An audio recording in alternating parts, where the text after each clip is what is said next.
conscientious Indian cricket fans would be in a dilemma, as they should. Do they celebrate this win, or do they look at the manner in which India approached this game with the bat and the ball? And truth be told, if you are a true blue cricket lover, I don't think you'd be celebrating the win.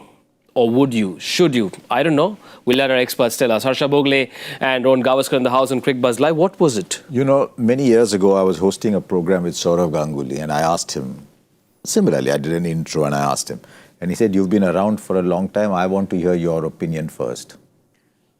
Probably the worst I've seen India play in T20 cricket. I think from time to time, life and the game reminds you that if you just turn up, if you take the opposition lightly, you get a reminder on your backside. Yeah. And I think this was a stern reminder to India that if you just turn up, and India just turned up, I think deep down in their hearts, they will know that they just turned up. Yeah. And you could see that in the bowling. It was very disappointing, the bowling, but they just turned up. You could see that. And it's a reminder that if you do this, this is what will happen. Oman fell short by 21 runs. Yeah. In a relatively large chase in the context of this tournament. So sometimes it's good to get that reminder again in life, because if you just turn up, then you must not win well. If you just turn up and you win, creates bad habits. So it's good that India got a little bit of a scare. I hope they think it was a scare, but if they look back at the bench strength, it didn't look very good. Yeah, I think that's the key point. When you're a bench player, not a certainty in 11. When you come up against a team like Oman, you've got to be picking up wickets and be saying, listen, you know what? I don't care what the others are doing. I'm playing for more matches, not just in this tournament, but just in the future.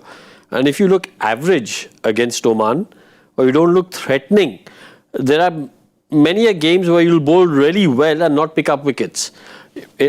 Edges might go for 4.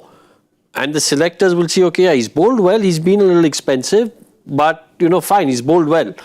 But if you don't look threatening, you don't look wicket-taking, then that's a problem. You can play in second gear. We've played this game in second gear, whether it's the batting, whether it's the bowling. You've seen, like we said, Tilak Verma bowled, Abhishek Sharma bowled, so it clearly shows that they didn't take the game seriously. Yep. The batting order was such that Suryakumar Yadav didn't bat. So they've not taken the game seriously. The bowling also hasn't taken it.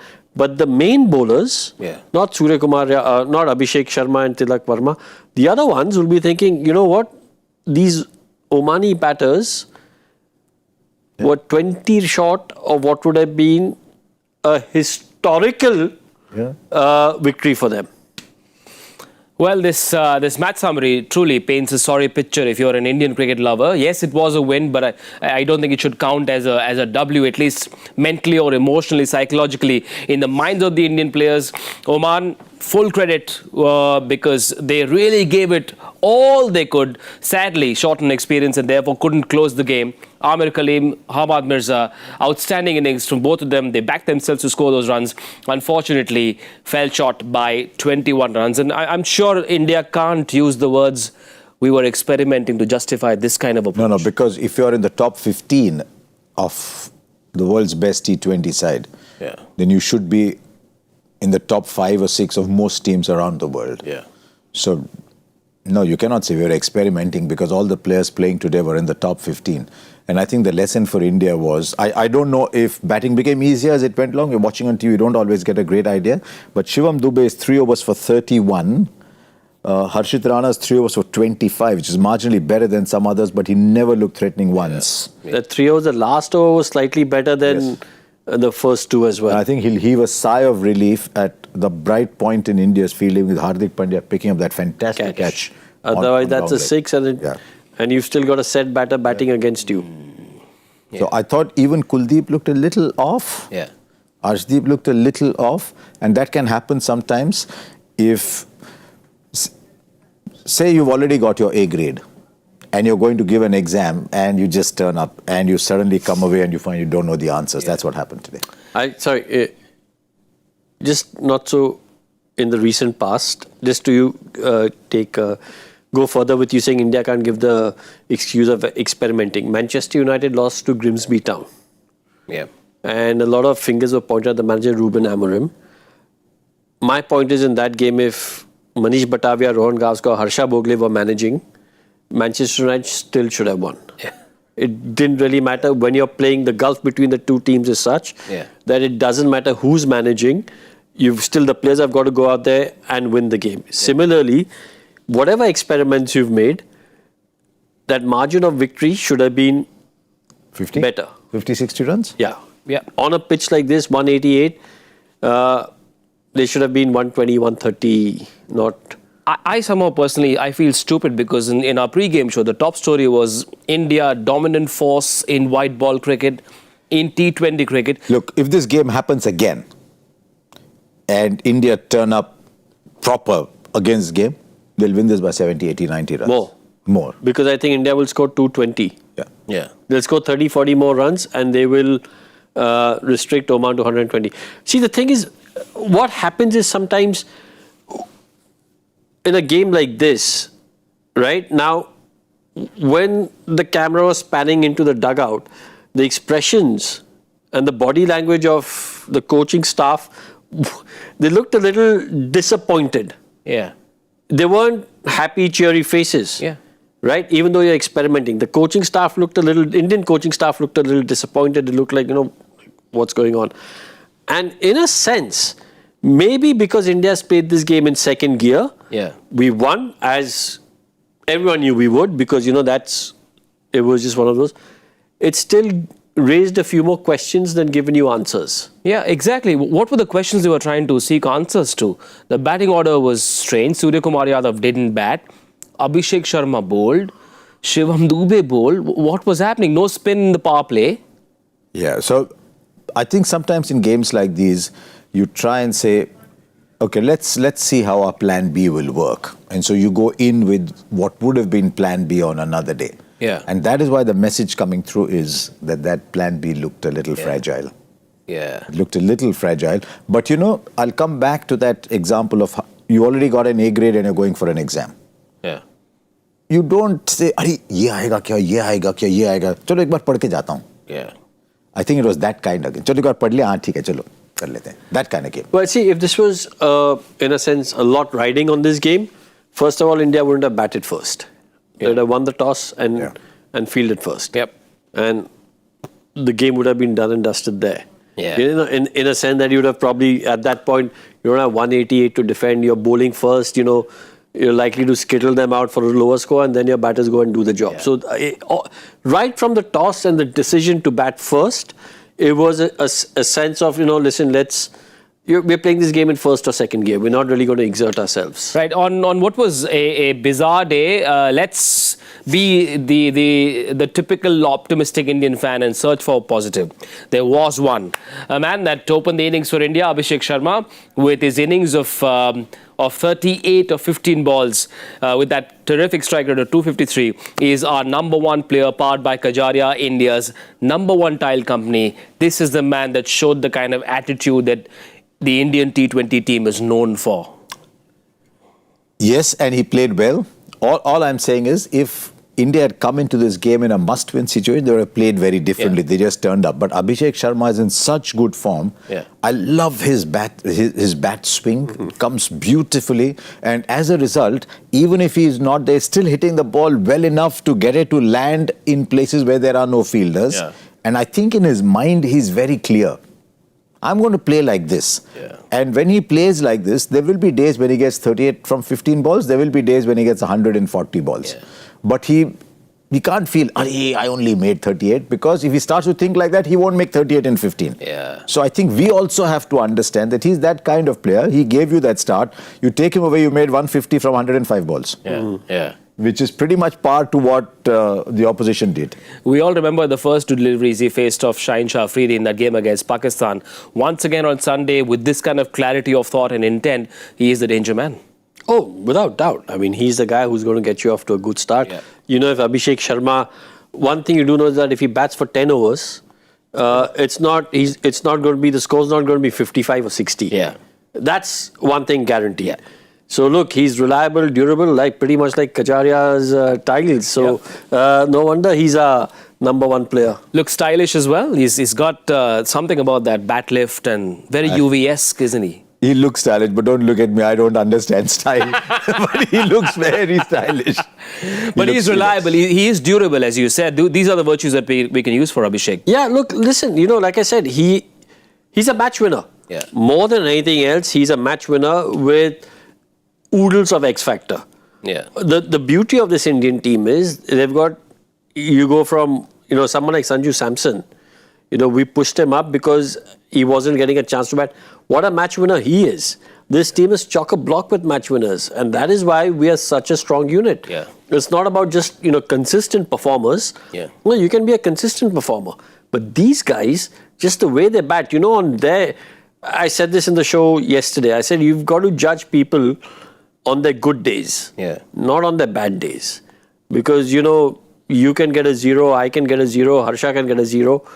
But what Abhishek Sharma can do, we can't do.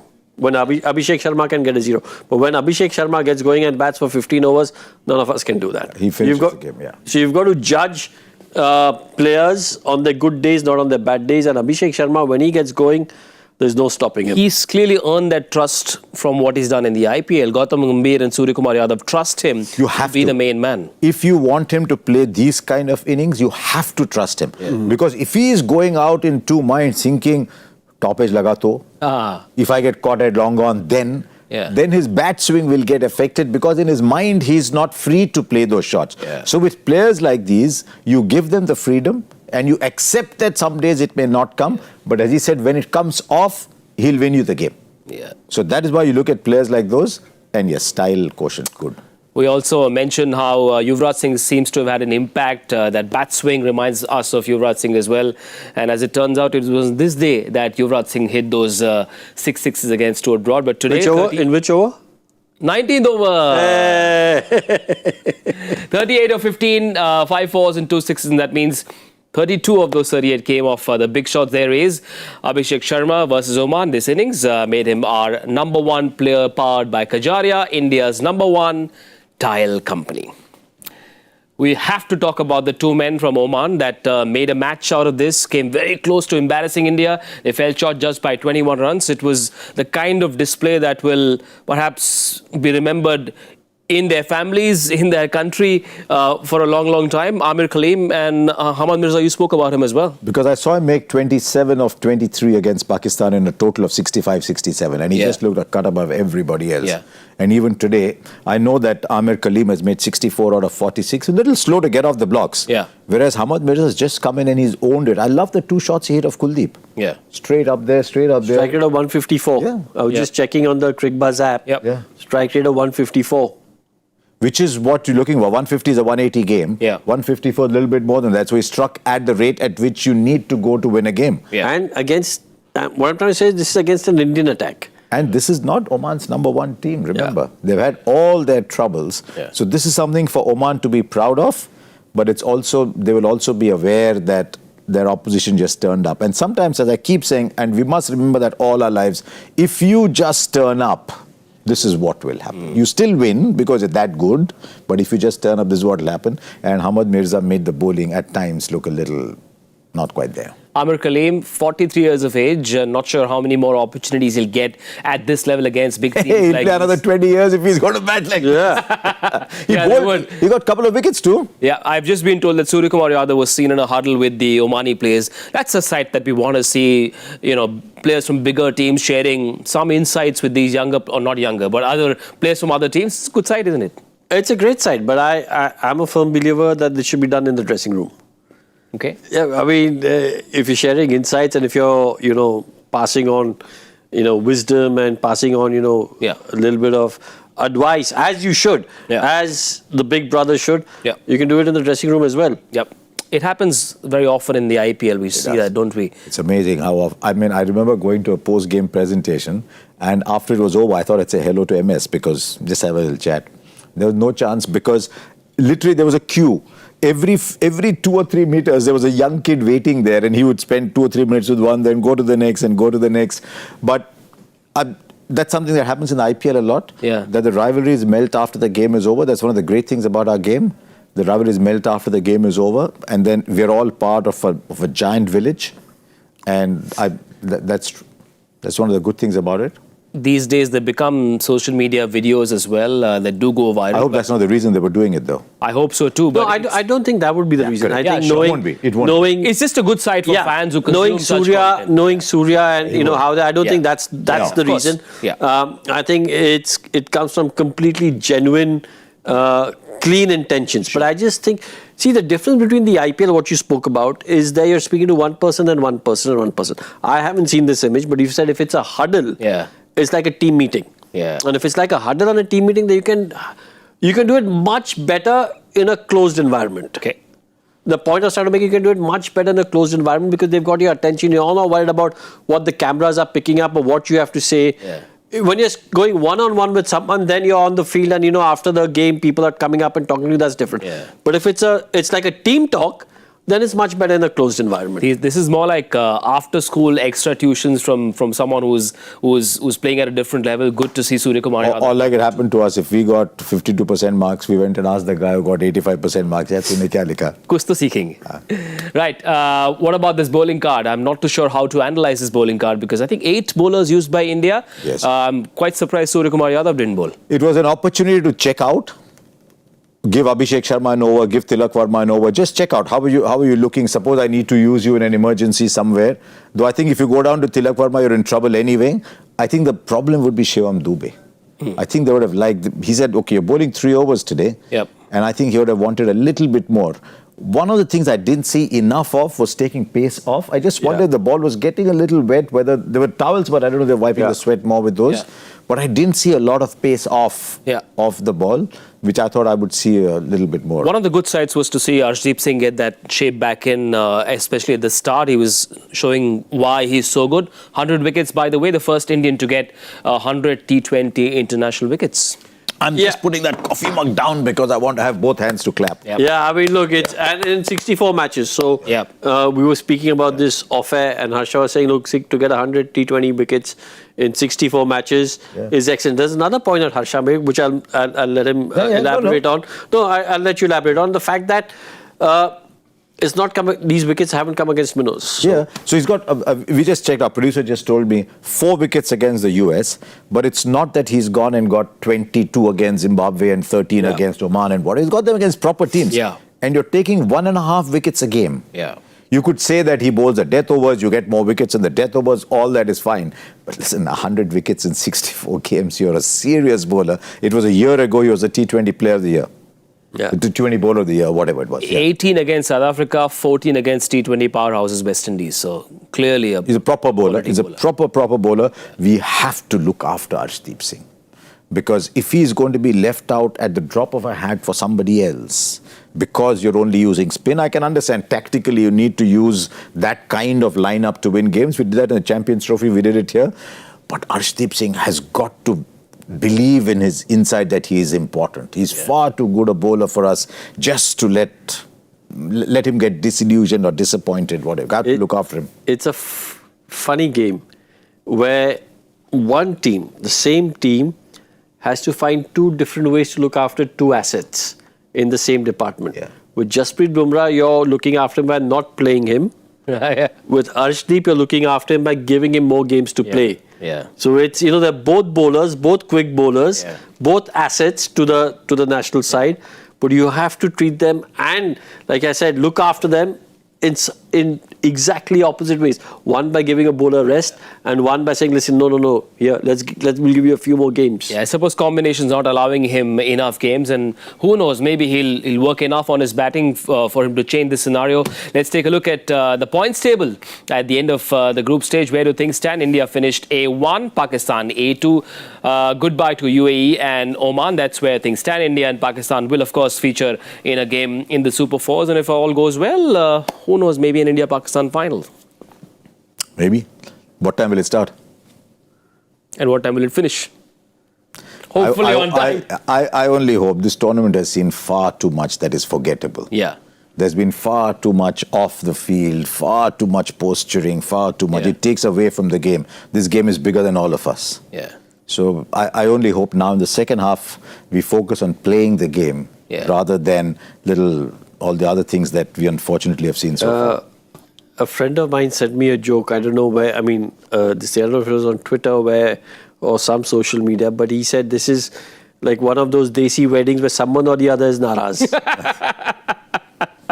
Turn up and play and compete, because that's what you're here for. Now, the start of the Super Fours tomorrow, we will see Sri Lanka taking on Bangladesh. Sri Lanka, remember, beat Bangladesh in the group stage, and they also helped Bangladesh qualify by beating Afghanistan. Sri Lanka are the form team, unbeaten in the Asia Cup. It's all looking good, Harsha.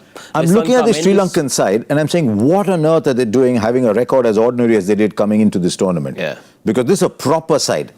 And they will be buoyed by the fact that Kusal Mendes is back in form. He's a jewel. He's a fabulous player, Kusal Mendes. Yep. And I mean, I hope Bangladesh gives him a little prize because he pulled the game out against Afghanistan in that run chase. But this is a proper side. Nissanka is a good player. Mendes is a good player. Asalanka is a good player, little short. Kamil is a good player, little short. I think the only issue will be if they lose 2 or 3 wickets early, then they might be in a spot of bother. Who the leg? Hasaranga is doing well. And a little shout out for a player that I like very much, who's going through a personal crisis, young Dunit Veldalage, who's coming back, we heard, to join the side. It's a very, very sad moment for him, but I hope he's able to put that aside and come back and play cricket, which is what the family would have wanted him to play. But he's a proper cricketer. Their new ball, Chamira is bowling well, Tushara is bowling well. I think if you go purely by performances so far, they've had the tougher games to play. India haven't had a tough game to play. So I think they've been in some ways a team of the tournament. They were a part of a tough group, but things looking good for them. Nissanka, Mendes among the runs, Hasaranga looking good as well. And the pacers, Tushara looking good. Tushara bowled really well in that last game, picking up those 3 wickets early on. Nissanka has been in excellent form. It was the last game where he didn't get runs, but otherwise 50s. Hasaranga, we put the mockers on him again in that last game, because leading up into that last game, it was, I think, 24 matches on the trot where he had picked up a wicket.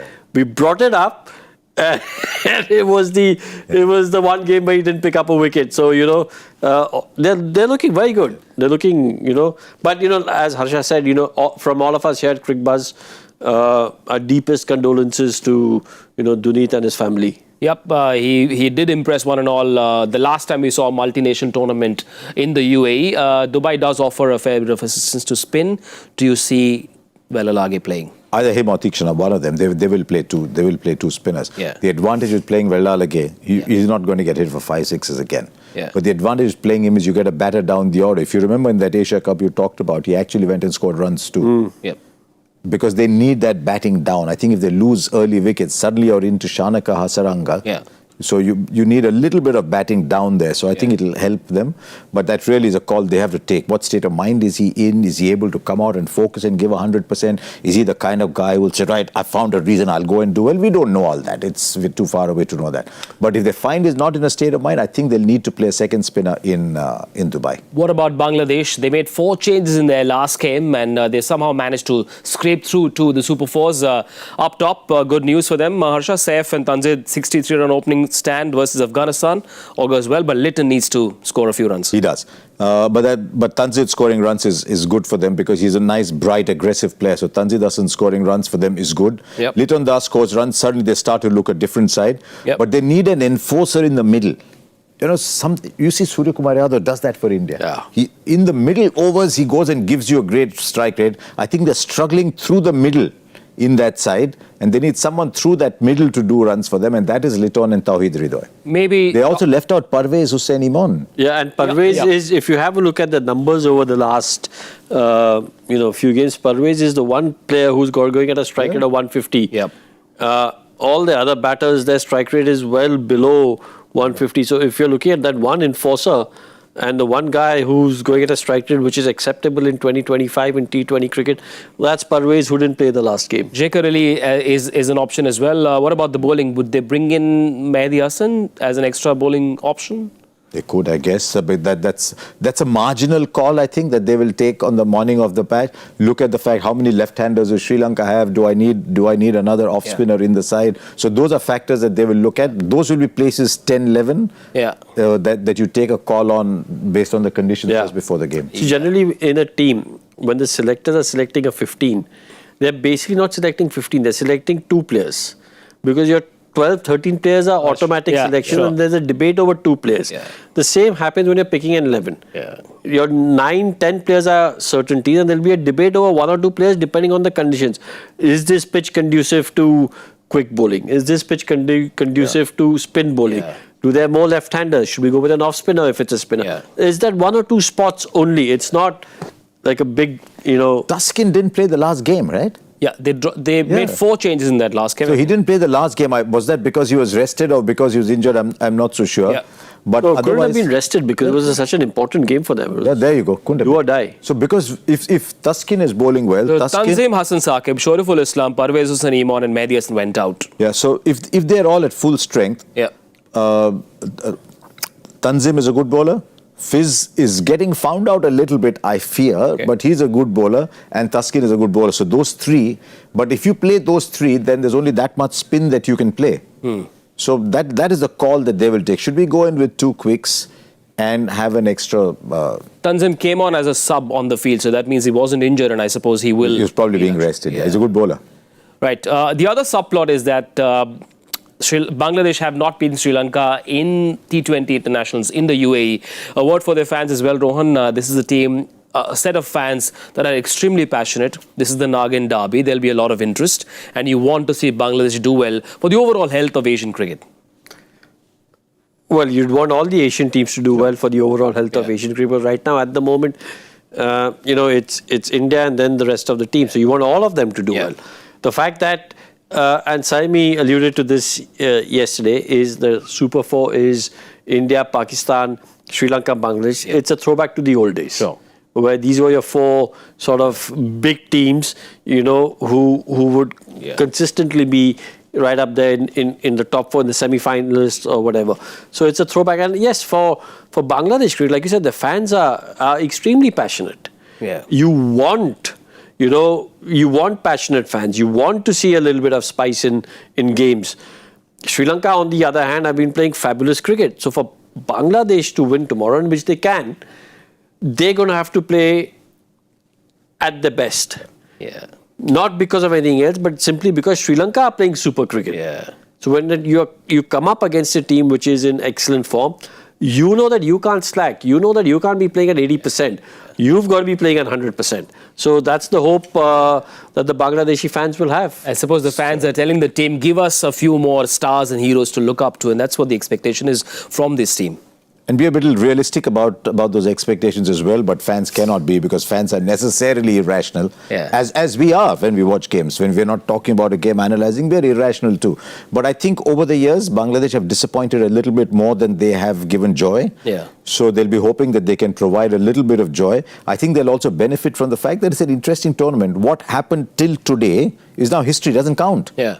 There should be some mechanism, I think, where you carry points, because you have the best team over a period of time has to win it. Yeah. But those points are not carried, so it's all gone. Bangladesh start with a clean slate. They've scraped their way through. They've depended on Sri Lanka beating Afghanistan to qualify. But this is an opportunity for them. But I think it's fair to say, and rational fans will agree to, that I think Sri Lanka have so far been the better side and will probably start favourites. Right, players to watch out for, one each. From Sri Lanka, I am going to go, I'm going to go with Dunit Walalage if he does play. Okay. And I hope he has a really good game if he does play. And from Bangladesh, I'm going to go with Litton. I like Kusal Mendis. Yeah. But I think when he plays well, he just holds that batting together all the way down. So my player to watch for Sri Lanka is Kusal Mendis. He's doing well. Yeah. If Bangladesh have to win, they want Liton Das to do a lot better. Yeah. Because that role that he plays, he's a free-stroking player.